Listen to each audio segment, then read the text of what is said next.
Welcome, everybody, to the Notorious OTB, brought to you by the Sports Gambling Podcast Network. And folks, as always, it's all good, baby. It was all a dream.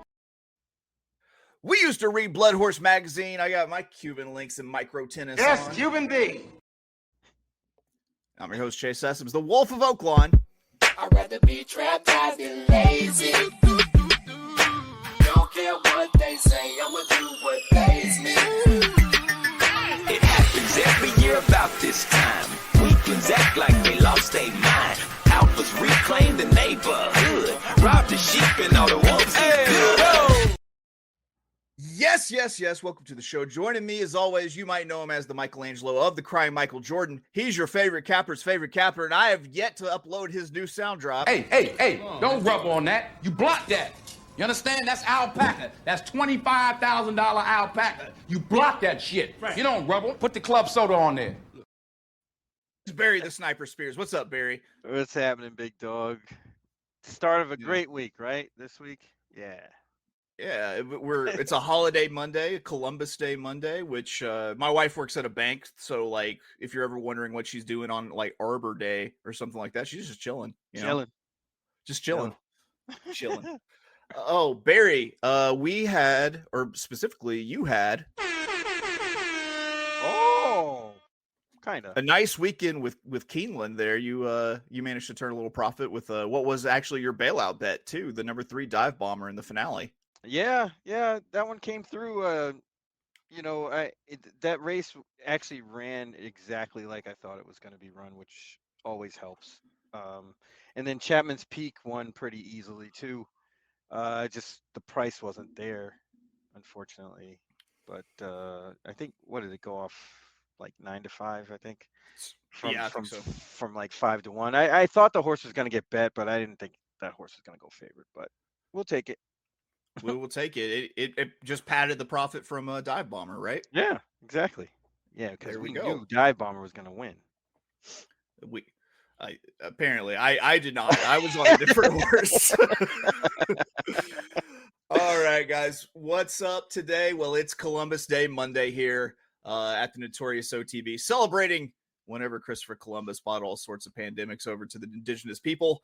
But more importantly, it's a Columbus Day Monday at Santa Anita, because we're going to turn our focus to the great race place in Arcadia, California, with our pick 3s for Monday on this Santa Anita card. We're talking Monday, the 13th of October, year of our Lord 2025. Post time for this card is going to be 4 p.m. Eastern, 3 p.m. God's time, 1 p.m. Pacific time, out on the Pacific Coast.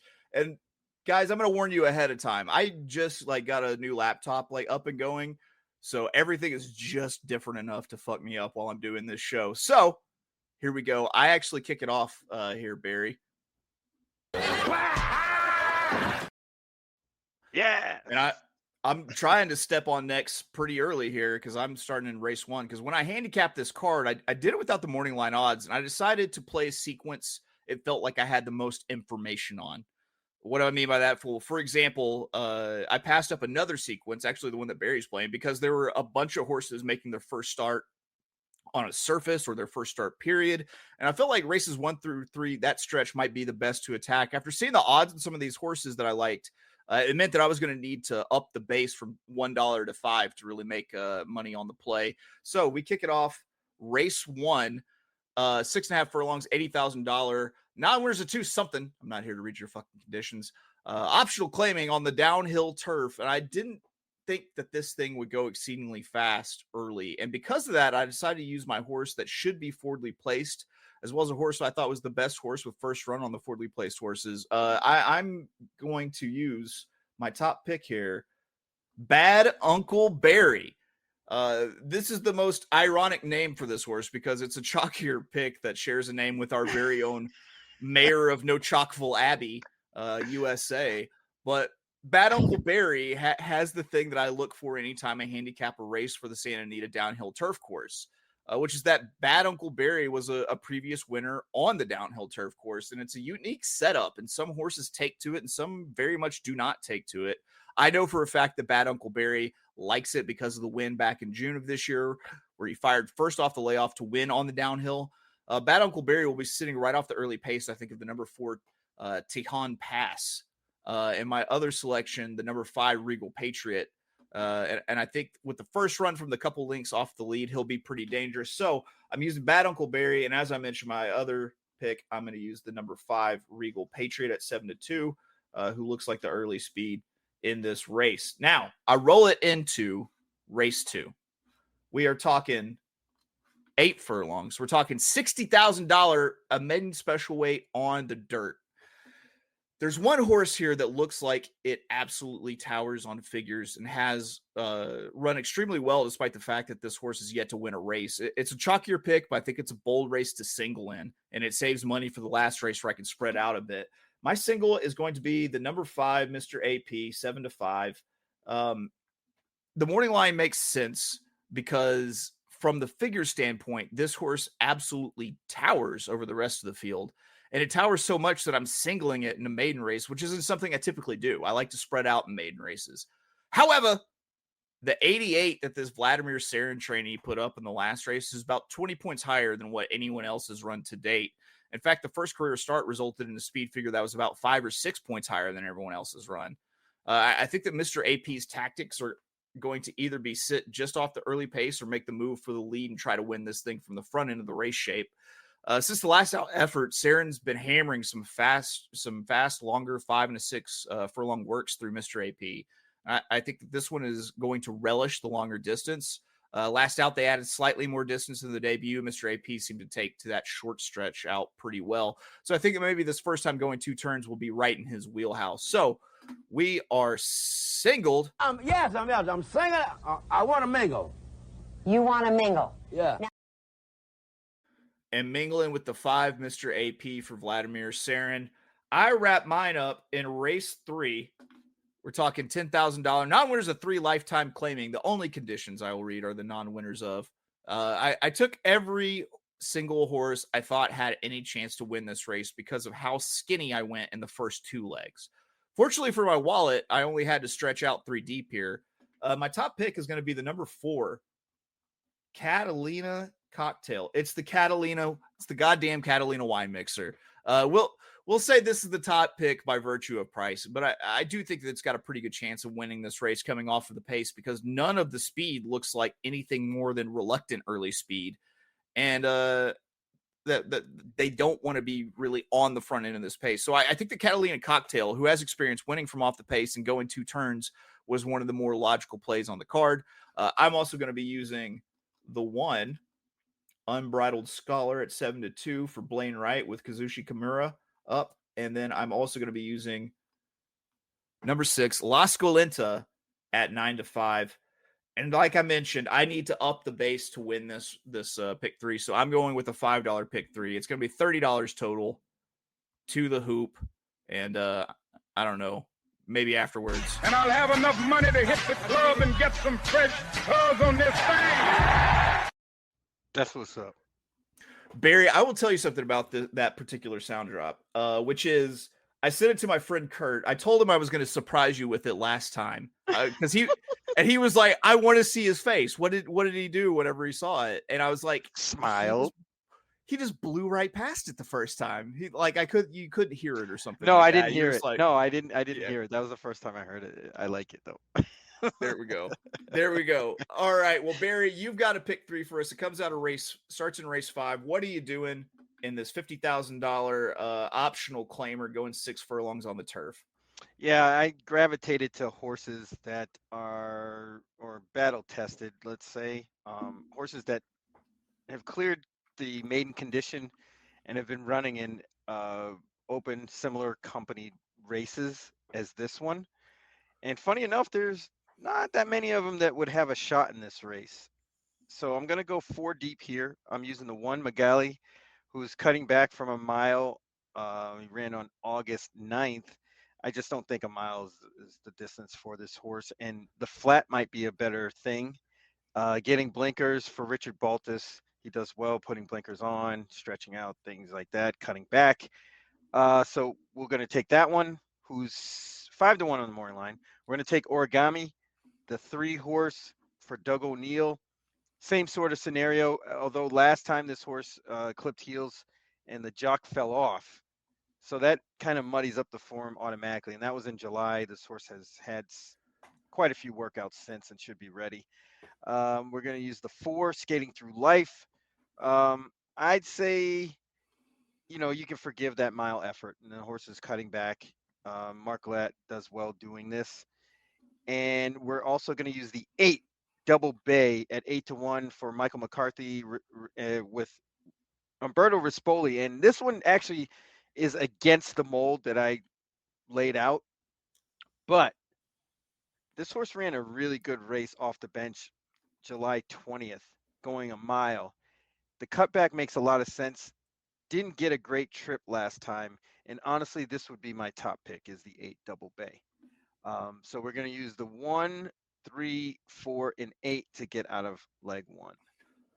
You roll it into race 6, a race I considered playing, but just avoided because I am at my core a coward. 6 furlongs, $32,000 maiden claiming. What are you doing in your hump day leg here? Yeah, we're going to use 3 horses, namely the 3 outside horses, the 8, 9, and 10. The 8 Flamingo Stars getting back to the dirt. Big drop in class from maiden special weight to claimer, $32,000 claimer. Showed some speed last time. I think this horse fits well here. Actually has the highest last race buyer of anybody in the field. So we're using the 8. We're using the 9 Jules, another one that has shown speed, dropping in from maiden special weight into claimer of 32,000. Ricky Gonzalez is up. This horse was just fractious last time, and I think learned a lot out of that last race. And we're going to use the 10 Darlins Sugary, same sort of deal, dropping in from maiden special weight after a run on the turf. Should be much better this time. Outside post I do like, has some speed too. All those horses should be forwardly placed somewhat, and should get good trips. So we're going to use the 8, 9, and 10 to get out of race 2. There you go. And you're wrapping it up in race 7. 8 furlongs on the turf, $80,000, a restricted stakes race, the Swing Time. What are you doing with this feature race? Yeah, I'm going to use 2 horses in this race. And the horse that I think is the horse to beat is the 11 Vibes. But that horse doesn't have a great post position this time. They're in the 11 hole. And I just don't think that that's ideal for a horse like that in a race like this. If it was a normal, regular claiming race, I would say, you know what, this horse would probably be better than these other ones and should win. But this being a stake race, you're getting some, sneaky good horses in here that can actually run. And we're going to use the 5 Raw Ability. This horse ran pretty good in the Royal Heroine back in April. They laid this horse off, came back in Oceanitis at Del Mar and didn't run a step, but they did run, but they got into some trouble kind of on the turn and in the stretch and couldn't get out. So I'm going to use that as a positive going into this race. So we're going to use the 5 Raw Ability at 10-1, and we're going to use the 6 Watchtower, who saddle slipped last time. They pulled this horse up in the Grade 2 Rodeo Drive. Before that, this horse was running good in this sort of company. I think they might, or they will be a lot closer to the pace than they were in those graded stakes like the American Oaks Autumn Miss, the Pegasus Filly Mare Turf Invitational. They're going to be closer up, more like what they were in the One Dreamer at Kentucky Downs, where this horse was just, wide the whole way and had every right to tire against Pharaoh's Wine back in September. So we're going to use the 6 Watchtower as well to end this. There we go. Would you even say To the Hoop? I would say To the Hoop with a dunk. I love dunking, guy. What are you talking about? Lefty dunk too. Ooh, that's fancy. That's the weird hand. Yeah, way to go. Little poke. Not a sledgehammer, but a little. Just a little poke. Little up and over. You know what I wish people would stop calling dunks is when they jump so high that they like throw it. It's like, no, you need to rock that rim. You can't just throw it in. That's not dunking. That's making a shot. That's like a really bad who used shot. to do that a lot? Funny enough, was Dwight Howard when he was here. Oh yeah, playing for the Magic, and I used to hate it too. So We're on the same page. There we go. There you go. Well, Barry, how do you feel about wrapping up picks today? I think we have to, especially on Columbus Day. Is mandatory. All right, here we go. Monday, Santa Anita. My pick 3 comes out of race 1. We're going to go in race 1, the 2 and the 5. Race 2, we're singling the 5. And then race 3, we're spreading out 1, 4, 6. That's a $30 play for the $5 base. And I really do think that you needed to press it for at least 5 to get the kind of payout I like to have. Barry. Sir, we got the race 5, pick 3, 1, 3, 4, and 8 to start it off.